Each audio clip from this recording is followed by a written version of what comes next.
It has been pretty busy. So we've gotten our complaint forms put in. I was just wanting to do the Freedom of Information Act FOIL request as well. It's Chapter 119 of the which I'm sure you know. It's a 119 record. So this is how you go about that. So this is what you needed to come up here for, is the complaint itself.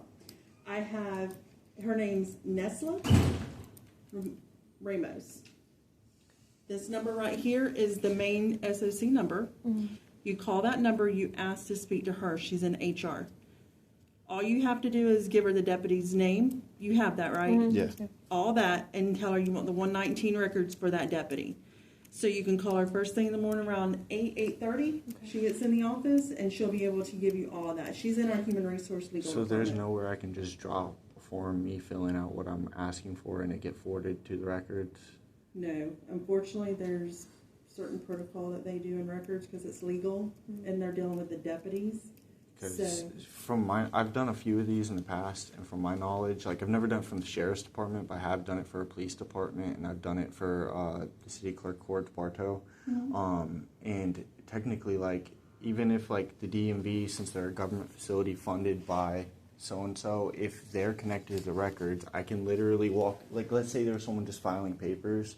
From what my knowledge is, I can walk up, submit a FOIA request, and they would technically be the ones. Well, there's certain thing that's going to be redacted in that information. Yeah, like I know the that. Deputy's address and stuff like that. We don't handle that. That's where our HR department. Well, I'm not saying y'all will give me the records. I'm saying y'all would take my form and submit it to the records.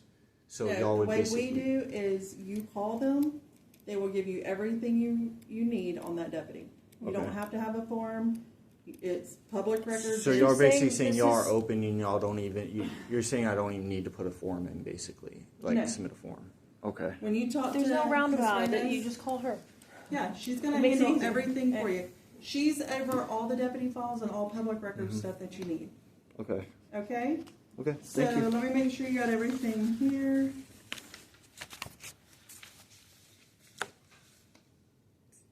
And I know we technically put in a complaint with you yesterday, but there's only so much like we can say when we're both talking at the same time. You know what I mean?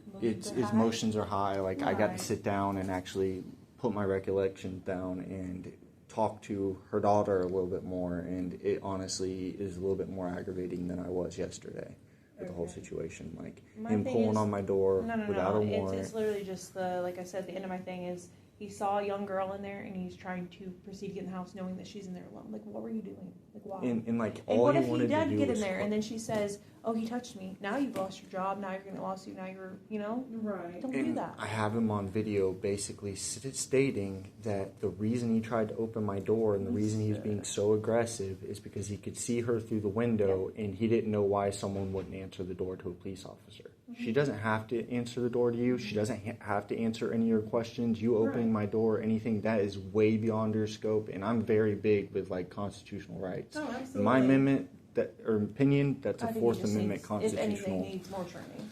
Well, especially when de-escalation too, because the way he was handling everything. I have absolutely followed this when I got home, when I got to work yesterday after I spoke to you guys.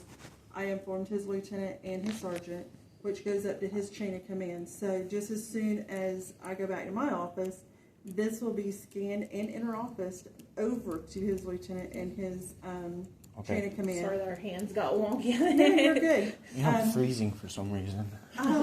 It's always hot in these vests, so we keep the offices cold. But like I explained yesterday, he's not my deputy in chain of command. So if this would have been my deputy, I could go a different route because he's in a whole different district.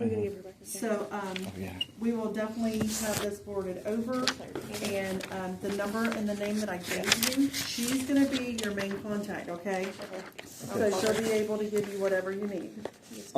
Like I even wrote in there because I know that for something like this, he's not going to be super disciplined to the point where he could lose his job or anything. But I recommend. Yes, our sheriff handles things very.